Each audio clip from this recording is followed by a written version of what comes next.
واحد السلام عليكم. بالأمس 4 منتخبات مغربية في كرة القدم لعبات في نفس اليوم، وكلها حققت نتائج إيجابية. الله أعلم هل هو رقم قياسي، الله أعلم، يجب البحث في هذه القضية. المهم بقاو معانا، ديروا لينا لايك، بارطاجيو وديروا معنا اشتراك وتفعيل الجرس باش نتكلموا شويه على كرة القدم المغربية والإنجازات الجديدة. السلام عليكم من جديد. قبل قليل شاهدت واحد الفيديو ديال واحد الصحفي من بوركينا فاسو، واحد البوركينابي صحفي كيتكلم على المغرب وكيشكر المغرب اللي كيستقطب المباريات الإفريقية ديال المنتخبات التي استنجدت بالمغرب ووجدت ضالتها في هذا البلد الطيب.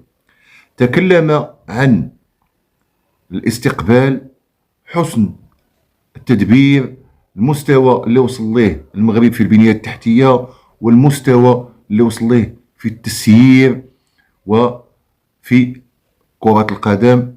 وقال أنه لم يسبق له أن زار المغرب في حدث كروي أو رياضي على العموم وواجهته مشكلة لا هو ولا من معه. هذا الفيديو هذا ما بغيتش نلونسي فوق، لهذا أنا قلت لكم بوركينا فاسو، صحفي بوركينابي تكلم بهذه الطريقة على المغرب اللي أنقذ إفريقيا. ندوزو الأربع منتخبات المغربية اللي لعبت فيهم واحد. المنتخب الأول اللي لعب الساعة 1 بعد الظهر، لعب منتخب أقل من 17 سنة في كأس العالم. هذه للهكاويين، في كأس العالم لأقل من 17 سنة. في الدور ثمن النهائي واجه المنتخب الإيراني القوي وتفوق عليه في ضربة الجزاء، لن ندخل في التفاصيل الآن. منتخب آخر كان يلعب تقريبا بالتوازي مع هذا المنتخب اللي هو منتخب كيسموه أقل من 20 سنة، ولكن المنتخب هذا دايرين فيه أبناء 2005 و2006 حتى يكونوا جاهزين للإقصائيات القادمة، وهم أقل من 20 سنة، يعني 18 سنة 17 سنة هما اللي كانوا في هذا المنتخب المغربي. هذا المنتخب هذا كان يواجه مصر في إطار الدورة ديال شمال إفريقيا اللي كتجري الآن في تونس. هي المباراة الرابعة له. انتصر في مباراتين، الأولى ضد ليبيا 6-0، الثانية فاز على الجزائر 3-2، والثالثة انهزم أمام تونس 3-1، والرابعة هي اللي تنتكلموا عليها اللي كانت بالأمس 2-2 تعادل أمام المنتخب المصري. أيضا كان منتخب عصام الشرعي المنتخب الأولمبي أقل من 23 سنة في مباراة ودية أمام الولايات المتحدة الأمريكية وانتصر فيها أيضا. بعد ذلك كان لنا اللقاء مع وليد الركراكي ومنتخبه بتنزانيا بدار السلام، وذلك الملعب الجميل، غير أن الأرضية لم تكن في المستوى، إنما هو ملعب كبير وجميل وقديم ليس جديد للهكاويين اللي كيظنوا بأن إفريقيا ما فيهاش الملاعب. المغرب انتصر، حصل على 3 نقاط، وهذا هو. باش نهضروا على المنتخبات ديالنا غنتكلموا غير على 2 المنتخبات، المنتخب ديال أقل من 17 سنة والمنتخب الأول. المنتخب ديال أقل من 17 سنة حنا فرحانين، سيروا إلى الأمام، ما غنناقشوكمش الآن، ما غنعطوا لا ملاحظات ولا أي شيء. منتخب جميل، مدرب يعني تنحبوه، غير هو خاصنا نشوفوا بعض اللاعبين هاد المرة في البداية بحال وزان مثلا، وإن شاء الله أمامنا هاد الخطوة لنصل إلى المربع الذهبي لنوازي ما قام به المنتخب الأول في كأس العالم. يعني مباراة تتفرقنا 90 دقيقة بيننا وبين المربع الذهبي. نتمنوا التوفيق لهذا المنتخب. نمشيو عند وليد الركراكي. أنا شاهدت المقابلة في إحدى المقاهي مع بعض الأصدقاء، وكانوا بعض الأصدقاء كيتكلموا يعني على أساس أنه ما عجبهمش المنتخب. لا حول ولا قوة إلا بالله. وفسرنا لهم ووضحنا لهم هذه إقصائيات كأس العالم، والإقصائيات في إفريقيا منذ الثمانينات، وأنا كنتابع الإقصائيات في إفريقيا، راها ليست سهلة. المهم هو 3 نقاط. قال لك نمشي نلعب الكرة. هادو اللي تيتكلموا على هذه ما عارفينش بأن الأرضية ثقيلة، نزلت أمطار وتلعبت مباريات كثيرة في هذاك الملعب. ما عارفينش بأن المهم هو 3 نقاط بدون إصابات، حتى أننا حصلنا على بطاقات صفرات كثار. المهم أن اللاعبين من يرجعوا لك سالمين وجايبين معهم 3 نقاط من إفريقيا حسب التجارب السابقة، هذا هو الفضل، هذا هو المهم، هو الربح.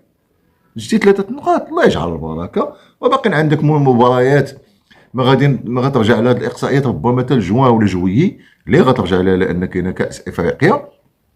هاد المباريات اللي باقيين، باقى لنا النيجر ذهابا وإيابا في المغرب، باقى لنا الكونغو ربما حتى هي في المغرب ذهابا وإيابا، زامبيا باقى لنا غنستقبلوها وغنمشيو عندها. يعني إلا لعبنا هاد المباريات، يعني تنزانيا غنستقبلوها وغنستقبلو النيجر مباراتين، وغنستقبلو الكونغو مباراتين، وغنستقبلو زامبيا. يعني على 7 سنستقبل 6 في الميدان، يعني وفي المجموع على 8 نكون قد خرجنا مرتين واستقبلنا 6 مرات. يعني المسألة بسيطة ولا تدعو إلى هذا الكلام. بالإضافة إلى أن محللين رياضيين في المستوى العالي على قناة فرنسية قالوا بأن وليد الركراكي من طينة المدربين الذين لا يريدون كشف أوراقهم، ما بغاش يكشف الأوراق ديالو. وأنا معاهم في هذا الطرح، وحتى أنه هو في الدور الأول من كأس إفريقيا غادي يلعب غير بشوية، لأنه هو عنده مباريات في المتناول. كذلك ما تنساش حكيم زياش بقي الله بدا تيرجع لافورم ديالو، وكانت عنده مشكله في المولي فاش كانوا في الكونسونطراسيون. وشوف اش دار، كل لمسه من الرجل ديالو، كل لمسه كتكون سامه. حنا تنقولوا هذيك العسريه المسمومه، العسريه الحاره كنقولوا لها، عنده ديك الكوشيه حاره. الا سونطراها لك دايره صعيبه باش تحيدها، الا تيريها راتير صعيبه باش توقفها، ضربات في الارض ودخلات. يعني هاد وما كانش اون فورم كما شفتوه في الاخر ديال الشوط الاول عيا، ثم انه هو في الشوط الثاني كذلك عاود تحرك. هاد اللاعب هذا راه في المنتخب كيلعب بقلبه، هذا من جهه. من جهه اخرى انا لا افهم كيفاش هاد المدربين اللي داز عندهم هاد 3 سنوات او 4 سنوات الاخيره ما عرفوش يستغلوا هذيك العسريه الحاره، ما عرفوش يستغلوها. وشفنا اهداف، واحد الهدف راه خيالي مع تشيلسي، مشات وضربت وتخطحت في 90. هذاك ما عمرو يتنسى ليا انا. راه من العسريه ديال محمد التيمومي ما شفنا عسريه بحال ديال زياش. وبالاضافه الى انه كيلعب بالقلب ديالو مع القميص الوطني. وكنذكر هاد الناس اللي عياو ما ينتقدوا في الاشهر الاخيره وفي الاسابيع الاخيره في اللاعبين، هاد الولد هذا ملي جا للمنتخب سنوات هو في المنتخب، عمرو ما دار في جيبو درهم حتى لارجون دو بوش. وسقسيو على هاد القضيه وسالوا عليها وغتاكدوا منها. لارجون دو بوش ديالو كيعطيها لهادوك الناس اللي في لونتوراج ديال المنتخب اللي كيكونوا معاه بلا ما نذكروا، كيساعدهم. لي بريم ديالو، بريم واحد البريم راه فيه 300 مليون كيعطيها، ما كيدخلش. وماشي غير هو، ولكن هو اللي كانت عنده هاد البادره هادي وتبعوه الاخرين. راه مزراوي واللاعبين وحكيمي وكلشي ما كيشدوش فلوسهم، فلوس المنتخب. لانهم كيحسوا بانهم اش كيديروا دابا، كيناضلوا كيجاهدوا في سبيل هذا البلد هذا بكرة القدم. حكيم زياش لا مثيل له، وما عندناش زعما باش نبدلوه حاليا. كاينين وليدات زوينين، ولكن حاليا لا كوب دافريك اللي جايه واللي من بعدها حكيم زياش هو اللي غادي يكون ليدر في الامام، هو اللي غادي يكون. وحتى من الناحيه التكتيكيه، الناس اللي كتفرج وكتشاهد وشاهدت كاس العالم، من الناحيه التكتيكيه راه هو اللي كيسد لك الكروه. واخا ملي كتكون عنده الكره كيمشي يدخل لوسط الميدان باش يقذف ولا يمرر، راه ملي كتكون الكره عند الخصم راه كيسد الكروه وكيغطي على حكيمي. وهذا هو علاش حكيمي ما مشاش لليسار، لان مزراوي في اليمين احسن، لان كاين واحد الانسجام منذ مده طويله بين زياش وحكيمي في الجهه اليمنى. بالنسبه للاعبين الاخرين راه كل شيء كان في المستوى، على حساب الارضيه، على حساب راه مني تسجل الهدف الثاني راه والد الركراكي وصل الميساج ما تزيدوش تبذلوا مجهود، ما مازال رغم انهم استفزوهم. شتو واحد اللحظه مني كانت الكره عند تنزانيا وحنا رابحين ب 2-0 وبدات كدور عندهم الكره وكلشي ولا تيقول كون بداو بهذه الكره، كون دوروا هذه الكره في الاول، الكره اش داروا لينا؟ لا حبيبي، لا حنا اللي عطيناهم الكره، قلنا لهم لعبوا، ما بغيناش حنا صافي، حنا جبنا 3 بوان غنحافظوا عليها. هذا هو التدبير.